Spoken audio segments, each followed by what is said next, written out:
Vamos a pasar al tiempo de los anuncios.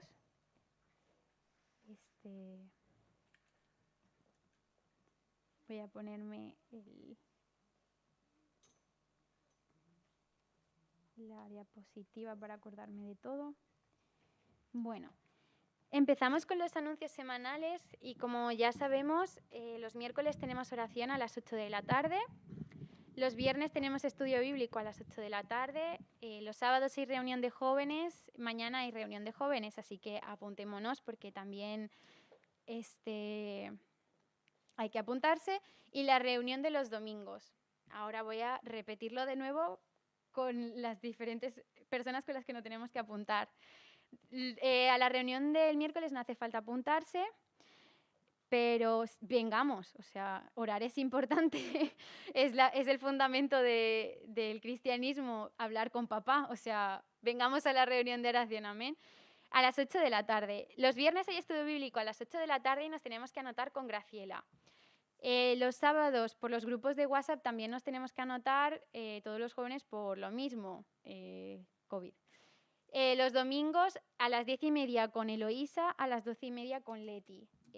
Anotémonos porque se nos está pidiendo, ¿vale? No es que queramos saber si vienes o no a la iglesia, es que nos lo está pidiendo el gobierno, así que vamos a ser responsables dada la situación y seamos responsables también anotándonos a tiempo, no a última hora. Yo soy la primera que me anoto a última hora, entonces no lo hagamos, ¿vale?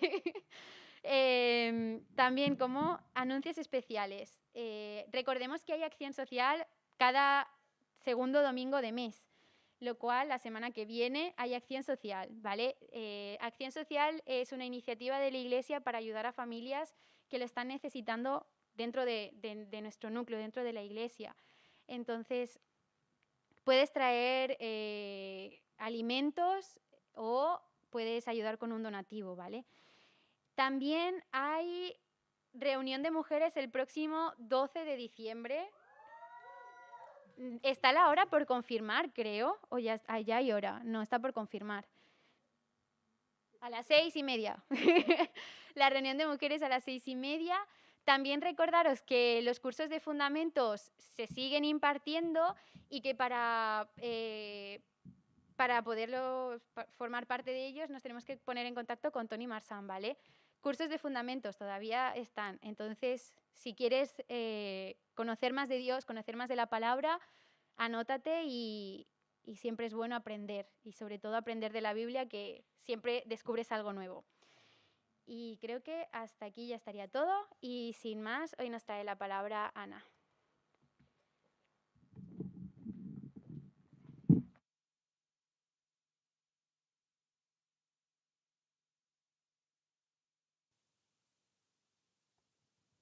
Buenas noches, ¿cómo estáis?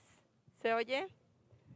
Y Betty, si te pasas para allá, mi amor, para verte mejor como el lobo feroz. Espera un momento que las gafas y la edad. Dicen que los años por mí no pasan, se quedan. ¿Cómo estáis? ¿Bien? Qué bueno. Bueno, yo tengo otro anuncio y es que el día 10, el próximo jueves 10 de este mes de diciembre, tenemos un especial de Navidad de Aglow. Aglow es un ministerio para mujeres. Va a estar compartiendo Rebeca Jacob y Jaime Villarreal y vamos a tener canciones especiales y está muy enfocado a que mujeres que no conocen a Cristo puedan conocer. Entonces, si tienes alguna amiga que nunca va a venir a la iglesia, pero sí se mete a YouTube, pues invítala, ¿vale? Quiero también darle las gracias a Eloísa y a María, me parece que le ayudaron a decorar tan bonita la iglesia por Navidad. Les damos un aplauso, por favor.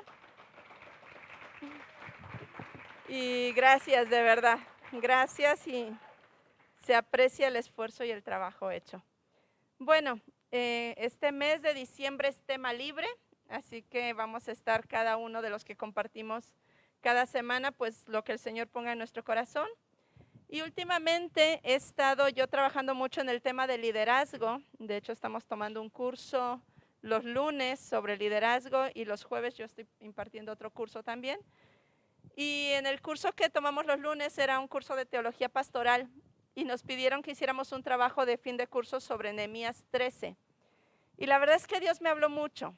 Y el Señor me estuvo hablando a mí personalmente en mi vida, en mi trabajo, pero también me gustaría compartirlo con vosotros de una manera enfocada a los creyentes, ¿no? Y yo no sé si tú te consideras líder, pero si no te consideras líder, déjame decirte que eres líder. Primero que nada, eres líder de tu propia vida. Eres líder de tu tiempo, de tus recursos, de tu salud, de tus decisiones. Si eres padre o eres madre, eres líder de tu hogar y de tus hijos. Y si trabajas pues en la iglesia, también eres líder de la iglesia. Y vamos a ver 6 errores que podemos cometer, o 6 errores en los que podemos caer como creyentes, ¿verdad? En nuestra vida. Entonces vamos a ir a Nehemías capítulo 13, del versículo 1 en adelante. Vamos a leer primero del 1 al 3, Nehemías 13 del 1 al 3, dice así. Cierto día, mientras el libro de la ley de Moisés se leía ante todo el pueblo, nos dimos cuenta de que había una ley que decía así: jamás se permitirá que los amonitas y los moabitas formen parte del pueblo de Dios. La razón de esta ley era que en cierta ocasión esa gente no les dio a los israelitas el pan y el agua que necesitaban, y en cambio le pagó a Balaam para que los maldijera. Pero nuestro Dios hizo que sus malos deseos resultaran en algo bueno. Así que cuando la gente oyó lo que decía el libro de la ley, expulsaron de Israel a todos los que se habían mezclado con extranjeros. El primer error en el que podemos caer es el legalismo. El legalismo es el tomar a rajatabla las cosas de tal manera que no le buscamos el sentido común o lo que Dios quiso decir, sino que lo tomamos y a veces vamos más allá incluso de donde Dios llega. Queremos ir más allá, ¿no? Para entender este capítulo 13 de Nehemías, o este comienzo del capítulo 13, tenemos que ver en Deuteronomio, no lo pongamos, pero que sepáis que está ahí, Deuteronomio 23 del 3 al 7, ¿qué es lo que explica el versículo 2? Es cuando Dios prohíbe que los moabitas y los amonitas entren en la congregación debido a que no quisieron bendecir, no quisieron darle agua y pan al pueblo, y también le pagaron a Balaam para que maldijera al pueblo. Entonces esta era la razón por la que Dios decía: no os intiméis, no os relacionéis con amonitas y con moabitas. Pero en este pasaje vemos en el versículo 3 que dice que cuando la gente oyó esto, expulsaron de Israel a todos los que se habían mezclado con extranjeros. Ya no solamente a los que se habían mezclado con amonitas y moabitas, sino a todos los que se habían mezclado con extranjeros. El legalismo, queridos míos, el legalismo no tiene misericordia. El legalismo ve a alguien en pecado y señala el pecado y se regocija en señalar y en machacar al pecador. El legalismo es sin misericordia. El legalismo no es objetivo, es subjetivo, no es razonable. El legalismo muchas veces nos lleva a considerarnos más santos que Dios, a imponer, como hacían los fariseos, leyes y normas que ni aún ellos mismos podían cumplir. Me causó impacto, impresión esta semana, ayer creo que salió en los telediarios, de un político en no sé qué país de Europa, Bruselas me parece, por ahí en el norte, que él en la Cámara de Diputados, él siempre alegaba en contra de los homosexuales. Y su lucha era contra los homosexuales. Y resulta que va la policía y lo pilla en una fiesta homosexual. O sea, eso es el legalismo. Es decir, tú no lo hagas, tú estás mal, pero yo me doy la libertad de hacerlo. Y desgraciadamente la historia de los avivamientos de la iglesia, desde el avivamiento de la calle Azusa a otros avivamientos que han habido en la historia, vemos cómo se manifiesta la gracia y el poder de Dios de una manera preciosa, pero después las personas sobrecargan a la iglesia con normas y cosas que ni siquiera Dios ha ordenado, Dios no ha dicho. Los fariseos hacían eso, le decían: tú no hagas, tú no hagas, tú no hagas, y ponían tantas normas que ni ellos podían cumplir. Y queridos, tenemos que tener mucho cuidado de no ser cristianos legalistas. Cristianos que estamos constantemente poniendo tanta carga sobre los hombros de los demás, sobre los hombros de tus hijos, sobre los hombros de la familia, sobre los hombros de tu esposa o de tu esposo, que ni tú puedes cumplir. Y que Dios, cuando llega al cielo, tú le dirás, pero si yo le decía a mi esposa que se vistiera así y así, yo le decía a mi hijo que no hiciera, y Dios te va a decir, pues yo no te lo dije, te lo has inventado tú, ¿verdad? Entonces tenemos que tener cuidado con el legalismo. Otro de los errores que se cometen en este capítulo y del cual tenemos que tener cuidado están en los versículos del 4 al 9. Dice así: tiempo atrás, el sacerdote Eliasib era el jefe de las bodegas del templo de nuestro Dios.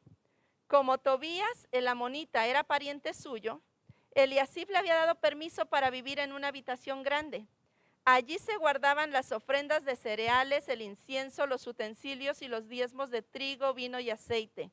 Todo esto era para los sacerdotes, sus ayudantes, los cantores y los vigilantes de las entradas. Cuando Eliasib hizo esto, dice Nehemías, yo no estaba en Jerusalén. Vemos aquí que cuando Nehemías, para los que no conocéis el contexto de quién era Nehemías, Nehemías era un hombre de Dios que estaba viviendo fuera del territorio de Israel y él viene a reconstruir Jerusalén. Entonces él reconstruye Jerusalén, él hace toda una obra preciosa, pero en el capítulo 13 dice que él tiene que volver al rey y deja en su lugar a Eliasib en el sacerdocio. Y Eliasib no tiene mejor idea que coger a Tobías. ¿Sabéis quién era Tobías? Para los que sois conocedores de la palabra, ¿os acordáis de quién era Tobías o no? Tobías era el que cuando estaban construyendo el muro se burlaba de ellos y estaba constantemente diciéndoles que no iban a conseguirlo y estaba constantemente burlándose de ellos y del Dios de ellos. Y encima a este sacerdote no se le ocurre otra cosa que emparentar con él. Dice aquí el versículo: como Tobías amonita era pariente suyo, o sea, había emparentado con él, y encima le había dado vivienda en el lugar donde se guardaban los utensilios que eran para bendecir a los que trabajaban en el templo. Qué fuerte, ¿no? Por lo menos yo estaba alucinando con esto. El nepotismo, ¿qué es el nepotismo? El nepotismo es esa desmedida preferencia que algunos dan a sus parientes para concederles empleos o cargos públicos. No sé, en Latinoamérica es muy común, ¿verdad? Que el presidente llega al poder y de repente el cuñado es el ministro de no sé qué y todos tienen un cargo en el gobierno. Bueno, pues eso fue un poco lo que pasó. Sin embargo, aquí nosotros tenemos que tener cuidado de algo. Y es que muchas veces el amor desmedido hacia los nuestros, hacia nuestra familia, hacia nuestros hijos, hacia nuestra pareja, hacia nuestros amigos, muchas veces nos ciega y nos ensordece para escuchar consejo de otras personas. Yo con algo que alucino mucho y yo le digo al Señor, Señor, por favor, cuando me toque a mí, abre mi entendimiento, ¿vale? Porque es muy común que tú sepas que un adolescente está haciendo algo malo y cuando se lo vas a contar a los padres te digan, no, mi hijo no es así, no, o un joven o quien sea, no decimos, no, imposible. Esta persona a la que yo quiero tanto no es así. ¿Por qué? Porque el amor nos hace ciegos muchas veces. Y eso fue lo que le pasó a Eliasib. Había emparentado y había creado tal lazo de unidad con Tobías que lo trajo a ocupar un lugar que no le correspondía. Y muchas veces nosotros estamos poniendo a nuestra familia, a nuestros seres queridos, a las personas que amamos en el lugar que le corresponde a Dios. Y tenemos que tener cuidado con eso. Por eso Jesús dijo, si alguno viene a mí, en Lucas 14:26, y no aborrece a su padre y madre y mujer e hijos y hermanos y hermanas, aún también su propia vida, no puede ser mi discípulo. ¿Por qué? Porque cuando nosotros quitamos a Dios del centro de nuestro amor, del centro de nuestra atención, vamos a colocar a alguien más, vamos a colocar algo más. Entonces, cuando ponemos en nuestro amor, el amor en alguien más que no es Dios, por encima de, no digo que no amemos a la familia, ni que no ahora llegas a tu casa y predicaron que no te tengo que amar. No, no digo eso. Digo que cuando no ponemos nuestro amor principal en Dios, entonces somos engañados por nuestro propio corazón y somos desviados del propósito de Dios. Hay muchos ejemplos de esto, pero yo siempre hablo con los jóvenes. La Biblia dice que no nos unamos en yugo desigual. ¿Sabes qué pasa? Que cuando tú te unes con una persona que no es creyente, que no ama al Señor, que no tiene su prioridad en Dios, lo más seguro es que tu amor por esa persona va a hacer que la coloques en el lugar de Dios. Y al final vas a terminar siendo arrastrado por ese sentimiento, por esa pasión, y finalmente te vas a apartar, te vas a enfriar de tu amor por Dios. Entonces la Biblia dice, no te pongas en yugo desigual, no te pongas en yugo desigual en los negocios, porque al final vas a terminar siendo engañado por tu propio corazón. El tercer error que encontramos en este capítulo está en los versículos del 10 al 14. A ver si lo encuentro por aquí. Creo que necesito cambiar de gafas. Bueno, aquí está. Dice, también me enteré de que los ayudantes de los sacerdotes no se les habían dado sus alimentos, por lo que ellos y los cantores habían tenido que irse a sus propios campos. Entonces reprendí a las autoridades por haber descuidado el templo de Dios y mandé llamar a los ayudantes de los sacerdotes y cantores. Los volví a colocar en sus puestos y todos los de Judá trajeron a las bodegas del templo los diezmos de trigo, vino y aceite. Después puse al sacerdote Selemías, al secretario Sadoc, al ayudante Pedaías como jefes de las bodegas y nombré como ayudante de ellos a Hanán, hijo de Zacur, nieto de Matanías. Eran hombres de confianza y se encargarían de hacer una buena distribución de las provisiones a sus compañeros. El tercer error que podemos cometer es ser negligentes en lo que respecta al templo. Si tú lees el libro de Nehemías, en el capítulo 10 se renueva el pacto. Nehemías renueva el pacto con Dios, del pueblo con Dios, y hace una pequeña mención, una breve mención a que se comprometían a cumplir la ley de Dios, pero el resto del pacto se refiere a los donativos, a los recursos que iban a estar destinados al mantenimiento de las actividades, de las celebraciones y del personal del templo. ¿Por qué hizo esto Nehemías? ¿Por qué no puso en primer lugar la ley de Dios? ¿Por qué le dio más énfasis a que todo el pueblo se comprometiera a sostener las actividades del templo? Yo creo que Nehemías entendió que si el pueblo no se comprometía con la adoración a Dios, era imposible que cumplieran la ley. Si el pueblo no se comprometía con servir y con adorar a su Dios, ¿cómo iban a cumplir la ley? Era imposible. Entonces, de repente llega Nehemías y se da cuenta que los que tenían que estar sirviendo en el templo estaban en el campo trabajando porque no estaban los recursos que el pueblo se había comprometido y la adoración a Dios estaba descuidada. Tenemos que cuidar, iglesia, nuestra relación con Dios. ¿Sabes que tú eres el templo del Espíritu Santo? Que el Señor ha dicho que tú eres su templo. Por lo tanto, la adoración tuya tiene que tener un lugar de cuidado. De tu relación con Dios tiene que ser cuidada. Porque si no, no vas a poder cumplir con el Señor. No vas a poder vivir en sus principios, en sus valores. Cuando tú distraes tu atención de Dios, de tu adoración a Dios, de tu relación con Dios, estamos bombardeados constantemente por tantas cosas del mundo que es muy fácil deslizarnos. Dice la Biblia que tengamos cuidado de no deslizarnos. A mí me encantó vivir en el sur de España. Cuando yo vivía en Algeciras, cuando recién llegué a España, vivíamos enfrente de una familia que eran pescadores. Entonces ellos salían en la madrugada con sus barcas a pescar y venían, y luego al llegar a puerto tenían que atar la barca, porque si no la ataban, la ola venía y la iba alejando un poquito más.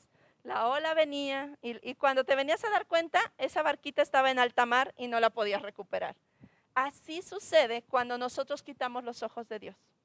Una semana que no vienes a la iglesia no pasa nada.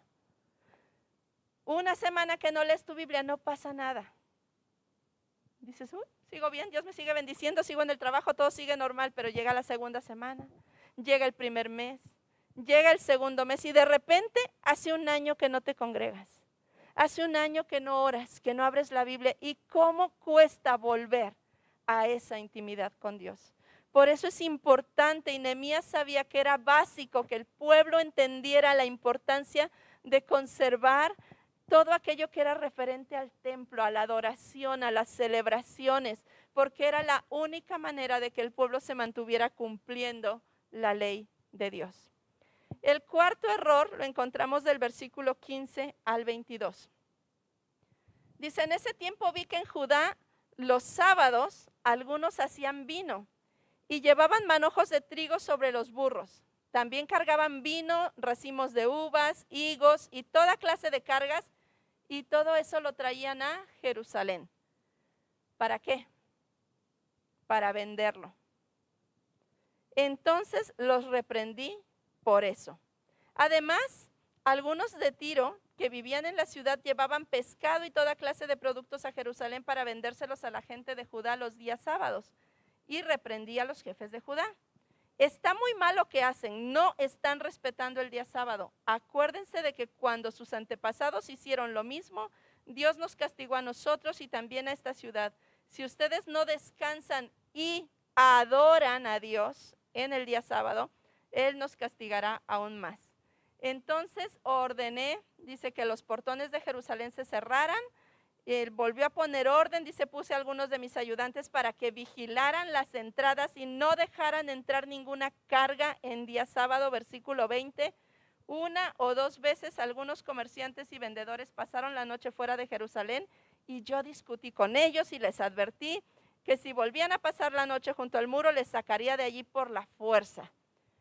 Nehemías no tuvo miramientos. En cuanto vio que la adoración y lo que era sagrado para el pueblo de Israel, que era el sábado, él puso orden. ¿Por qué? Porque la gente había empezado a tener un problema de lucro personal. Había dicho, sí, Dios ha dicho que descansemos, Dios ha dicho que oremos, pero si me puedo sacar un dinerillo extra el sábado, me lo saco. Y entonces empezó uno, luego le siguió el otro, y bueno, si puedo tener dos trabajos en vez de uno, y de repente lo que era el buscar a Dios y lo que era el tener ese tiempo de quietud, de reposo, de meditación, se perdió. Se perdió, ¿por qué? Porque vieron el amor al dinero. Y eso es algo, queridos, con lo que tenemos que tener cuidado. Que la avaricia, que el deseo desmedido de ganar dinero nos quite los ojos de Dios. Dice la palabra de Dios, busca primeramente el reino de Dios y su justicia, y todas las cosas te van a ser añadidas. El problema es cuando empezamos a buscar las añadiduras y nos olvidamos del reino. Y eso fue lo que pasó aquí. Número 5, otro de los errores que cometieron en este capítulo. Rebajar los estándares de Dios. Versículo 22 al 28 dice, luego ordené a los ayudantes de los sacerdotes que se purificaran y fueran a vigilar las entradas para que se respetara el día sábado. Y entonces le dije a Dios, Dios mío, tampoco olvides esto que he hecho, ya que eres tan bueno y ten compasión de mí. En ese tiempo vi que algunos judíos se habían casado con mujeres de países como Asdod, Amón y Moab. La mitad de sus hijos hablaban el idioma de Asdod y de otros países, pero no conocían el idioma de los judíos. discutí con ellos y los maldije. Bueno, aquí se pasó 3 pueblos. Dice, algunos les di golpes, les arranqué el cabello, los obligué a prometer en nombre de Dios que ni ellos ni sus hijos se casarían con extranjeros y les recordé. Ustedes han cometido el mismo pecado que cometió Salomón. Entre muchas naciones no hubo un rey como él. Dios lo amó, lo puso como rey, pero sus esposas extranjeras fueron las que lo hicieron pecar. ¿Sabes qué? Así como este era como el pecado recurrente del pueblo de Israel, el emparentarse con personas que no eran del pueblo de Israel. Y aquí lo dice bien, Absalón se empezó a relacionar con mujeres paganas y terminó construyendo altares y templos para los dioses de sus mujeres. Y terminó haciendo abominación al Señor. Y algo que sabían bien los amonitas y los moabitas, porque cuando está el caso de Balaam, que quieren que Balaam maldiga al pueblo de Israel y que no lo pueden maldecir, dice Balaam, es que no puedo, hasta la burra le habló. Es que no puedo maldecirlo, es que Dios me dice que los bendiga. Ellos descubrieron un secreto. Vale, no los podemos maldecir, pero si pecan, la bendición de su Dios ya no va a estar sobre ellos. ¡Tachán! Como dice mi hijo. Si pecan, la bendición de Dios ya no va a estar sobre ellos. Entonces hagámoslos pecar. Y entonces llegaron las moabitas todas guapas y sexys a conquistar a los israelitas. Y llegaron los moabitas cachas y guapos a conquistar a las israelitas. Y entonces se mezclaron. Y entonces entró el pecado. Y entonces se apartó la bendición de Dios del pueblo. Fue la única forma que ellos encontraron para quitar la bendición de Dios del pueblo. Y por eso el enemigo constantemente está haciendo que rebajemos los estándares de Dios en nuestra vida.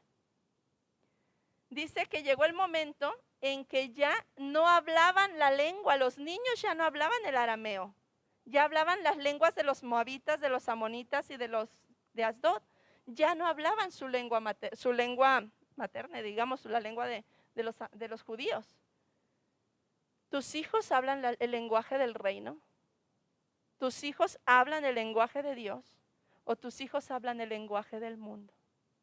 A veces rebajamos tanto los estándares. Bueno, total, me voy a casar con ella, ¿por qué no acostarme? Si los dos somos cristianos y nos vamos a casar. Bueno, no es tan malo decir palabrotas, una que otra que se me escape total. No pasa nada. Bueno, ver una página pornográfica de vez en cuando, no pasa nada. Y poco a poco el pecado va entrando a nuestra vida y nos va separando de nuestra relación con Dios y va quitando la bendición de nuestra vida. Y yo en esto quiero ser muy clara. Donde hay pecado, no hay bendición. Dios no bendice el pecado. Eso es tal cual. Dios no puede bendecir el pecado en nuestras vidas. Y lo que no tenemos que hacer es rebajar nuestras creencias, nuestros valores, nuestra fe a lo que el mundo dice. Tenemos que elevar nuestra vida a los principios y a los valores de la palabra de Dios. Si tú quieres vivir en bendición, tienes que vivir de acuerdo a la palabra de Dios. Y es verdad que somos humanos y es verdad que pecamos, pero dice en Hebreos 10, dice que cualquiera que peca deliberadamente está pisando la sangre del pacto. ¡Wow! Cuidado cuando tu pecado es deliberado, cuando mi pecado es deliberado, cuando conscientemente estoy haciendo las cosas, porque entonces la bendición de Dios se aparta. Y desgraciadamente creo que generaciones de jóvenes se han perdido porque en casa no se les ha enseñado a conocer a Dios como su Dios. Han venido avivamientos en la historia, pero ese avivamiento se ha apagado porque la siguiente generación no conoció a su Dios. Y tenemos que tener cuidado con eso, los que somos padres, pasar el fuego de Dios a nuestros hijos, pasar la bendición de Dios a nuestros hijos. Si eres abuelo, a tus nietos, bendícelos, transmíteles la palabra de Dios. Tanto en el caso de Eliasib como en este caso, la respuesta de Nehemías fue radical. Esto me recuerda a Jesús cuando llegó al templo y vio a todos los mercaderes y los echó del templo y el celo de Dios ardía en él. ¿Sabes qué? Que con el pecado no podemos ir a medias tintas. Con el pecado no podemos negociar. Yo siempre digo una frase y es que el pecado te retiene más tiempo del que te quieres quedar y te hace pagar un precio más alto del que quieres pagar. Cuidado, porque con el pecado no se puede negociar. Y por último, y con esto estoy terminando, la decadencia de un cristiano. Y esto me parece muy triste, de verdad, del versículos 29 al 31. Es la oración de Nehemías. Nehemías había hecho un trabajo extraordinario. Nehemías es uno de los ejemplos de líder impresionante, un líder con mayúsculas, ¿vale?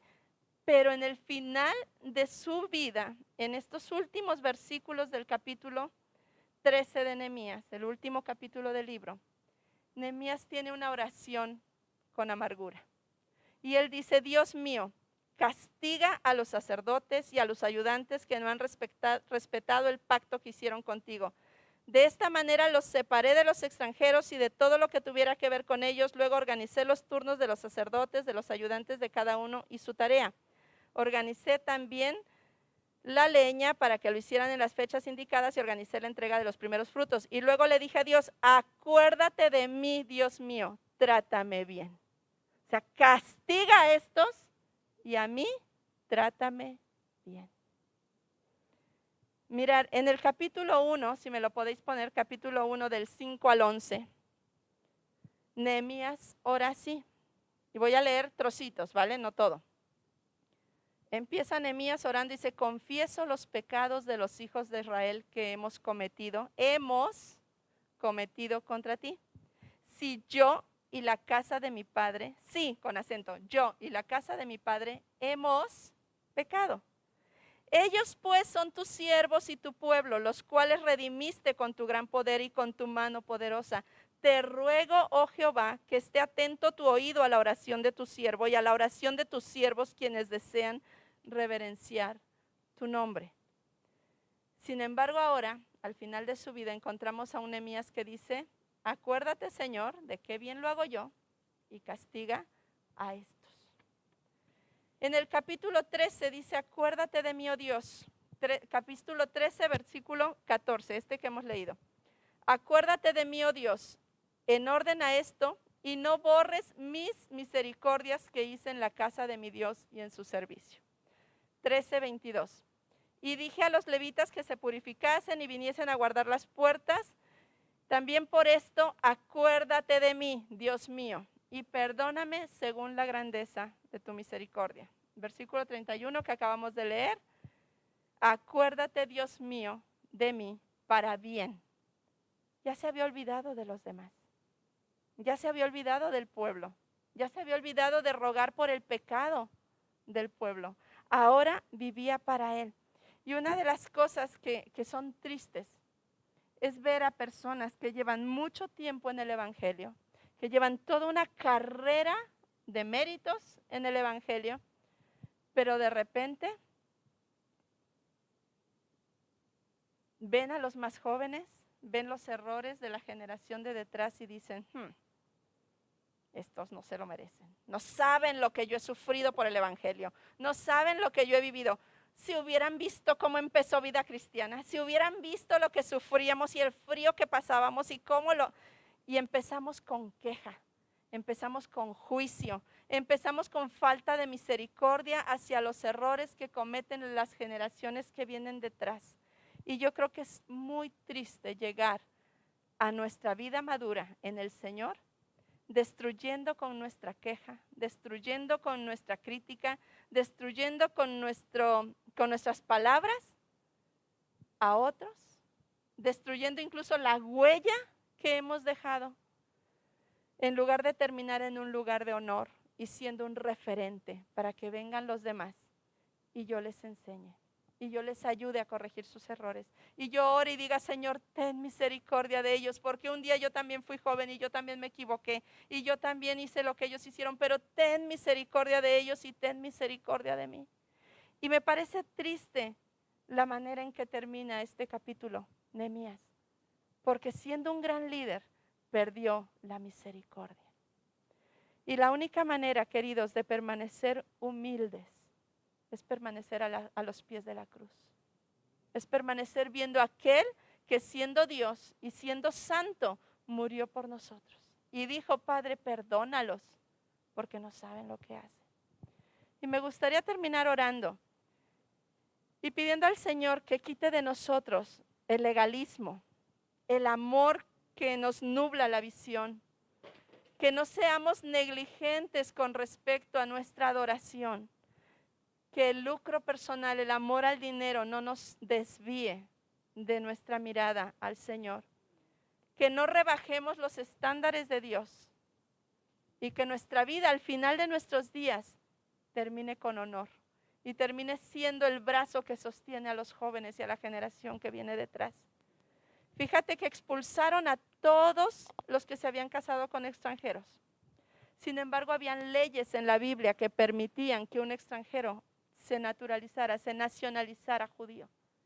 Había tal misericordia de Dios que a Ruth la moabita vino a ser parte de la genealogía de Jesús. Pero el legalismo no les dejó ver. Señor, te damos gracias por tu palabra. Y te pedimos, Señor, que tu Espíritu Santo pueda trabajar en nosotros de tal manera que nos alumbre, como decía el rey David. Examíname, oh Dios, y ve si hay en mí camino de perversidad. Señor, muéstranos aquellas áreas de nuestra vida que nos están separando de la adoración genuina, que nos están separando de tenerte a ti en el altar y en el trono de nuestra vida y de nuestra familia. Señor, no permitas que empecemos a rebajar los estándares de tu palabra. No permitas que nuestros hijos y nuestros nietos se aparten de ti.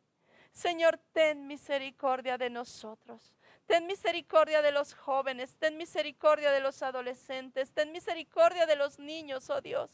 Una generación, Señor, que todo el sistema, Señor, se está moviendo, Señor, para apartarlos de ti, para sembrar en ellos los valores del infierno. Señor, danos el poder y la capacidad de sembrar tu ley, de sembrar tu reino, de sembrar tu palabra en la generación que viene. Señor, te amamos y te adoramos y queremos decirte que tú eres el único digno de nuestra adoración, de nuestro amor y de darte gloria y honra cada día, Jesús. Gracias, Señor, en el nombre de Jesús. Amén.